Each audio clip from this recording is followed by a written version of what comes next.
Boa noite, irmãos. Mais uma vez estamos aqui. Esse trabalho de Evangelho no Lar, lá da nossa casa espírita, o Lália Nogueira, para levar a cada um dos nossos irmãos esse momento difícil que nós estamos passando, mas muito importante para todos nós, porque estamos reunidos com a nossa família, aprendendo, renovando aquele carinho todo especial que deve ter no laço de família. E hoje, então, novamente estudando o capítulo 7, que é Bem-aventurados pobres de espíritos. E nós hoje vamos ver o item 7, 8, 9 e 10. São mistérios ocultos aos doutos e aos prudentes. Disse então Jesus essas palavras: Graça te rendo, meu Pai, Senhor do céu e da terra, por haveres ocultado estas coisas aos doutos e aos prudentes, e por teres revelado aos simples e aos pequenos. Mateus, capítulo 11, 25. Pode parecer singular que Jesus renda graças a Deus por haver revelado essas coisas aos simples e aos pequenos, que são os pobres de espírito, e por as ter ocultado os doutos e aos prudentes mais aptos na aparência a compreendê-las. É que cumpre-se entenda que os primeiros são os humildes, são os que se humilham diante de Deus e não se consideram superiores a toda a gente. Os segundos são os orgulhosos, envaidecidos do seu saber mundano, os quais já se julgam prudentes porque negam e tratam a Deus de igual para igual, quando não se recusam a admiti-lo. Portanto, na antiguidade, douto era sinônimo de sábio. Por isso é que Deus lhe deixa a pesquisa dos segredos da terra e revela os do céu aos simples e aos humildes que diante dele se prostram. O mesmo se dá hoje com as grandes verdades que o Espiritismo revelou. Alguns incrédulos se admiram de que os espíritos tão poucos esforços façam para os convencer. A razão está em que estes últimos cuidam preferentemente dos que procuram de boa fé e com humildade a luz dos que daqueles que se supõem na posse de toda a luz e imaginam talvez que Deus deveria dar-se por muito feliz em atraí-los a si, provando-lhes a sua existência. O poder de Deus se manifesta nas mais pequeninas coisas, como nas maiores. Ele não põe a luz debaixo do alqueire.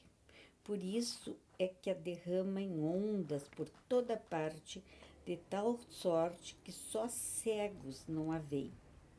A esses não quer Deus abrir à força os olhos, dado que lhes é apraz tê-los fechados. A vez deles chegará, mas é preciso que antes sintam as angústias das trevas e reconheçam que é a divindade e não o acaso quem lhes fere o orgulho. Para vencer a incredulidade, Deus emprega os meios mais convenientes conforme os indivíduos. Não é a incredulidade que compete prescrever-lhe o que deve fazer, nem lhe cabe dizer. Se me queres convencer, tens de proceder dessa ou daquela maneira, em tal e tal ocasião, por essa ocasião é a que mais me convém. Não se espantem, pois, os incrédulos, de que nem Deus, nem os espíritos, que são os executores da sua vontade, se lhes submetem às exigências. Inquiram de si mesmo o que diriam se o último dos seus servidores se lembrasse de lhes prescrever fosse o que fosse.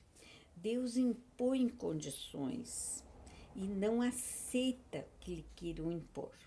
Escuta bondoso os que a ele se dirigem humildemente, e não os que se julgam mais do que a ele. Perguntar-se-á, não poderia Deus tocá-los pessoalmente por meio de manifestações retumbantes, diante das quais se inclinasse os mais obstinados incrédulos? É fora de toda dúvida que poderia. Mas então, que mérito teriam eles? E, ademais, de que serviria? Não se vê em todos os dias criaturas que não cedem nem à evidência, chegando até a dizer: ainda que eu visse, não acreditaria, porque sei que é impossível. Esses, se negam assim a reconhecer a verdade, é que ainda não trazem maduro o espírito para compreendê-la. Têm o coração para senti-la. O orgulho é a catarata que lhes tolda a visão. De que vale apresentar a luz a um cego?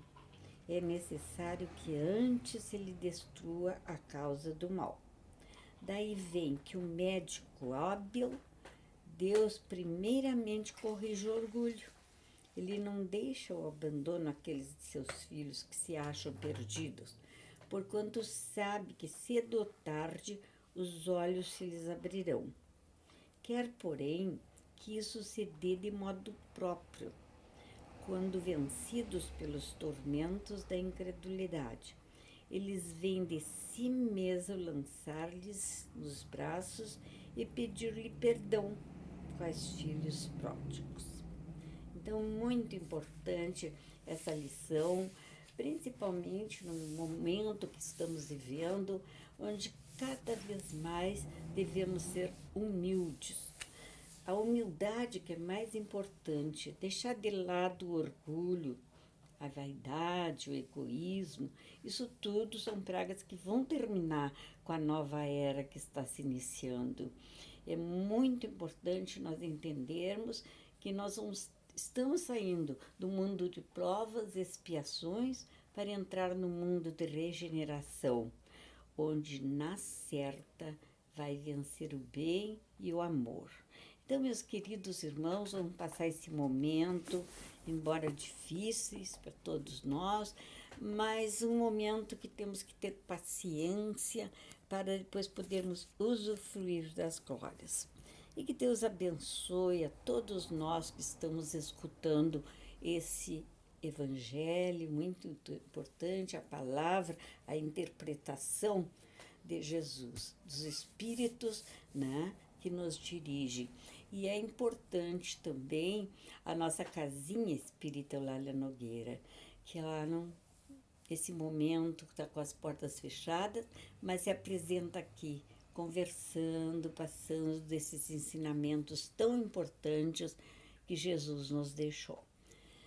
Vamos agora, nesse instante, meus queridos e amados irmãos, caminhar na nossa casa, trazendo a paz, a tranquilidade, o amor por todas as dependências do nosso lar, desde a porta da frente até o fundo, e vamos pedir a Jesus que nos dê amparo, a proteção e principalmente a abnegação, a humildade que é importante. E vamos pedir também a esses médicos abnegados do espaço, que coloquem nas águas que estão certamente nas jarras, em cada lar, o medicamento para a cura do corpo, o equilíbrio e a harmonia do espírito. E que a paz de Deus e de Jesus permaneça com todos os queridos irmãos.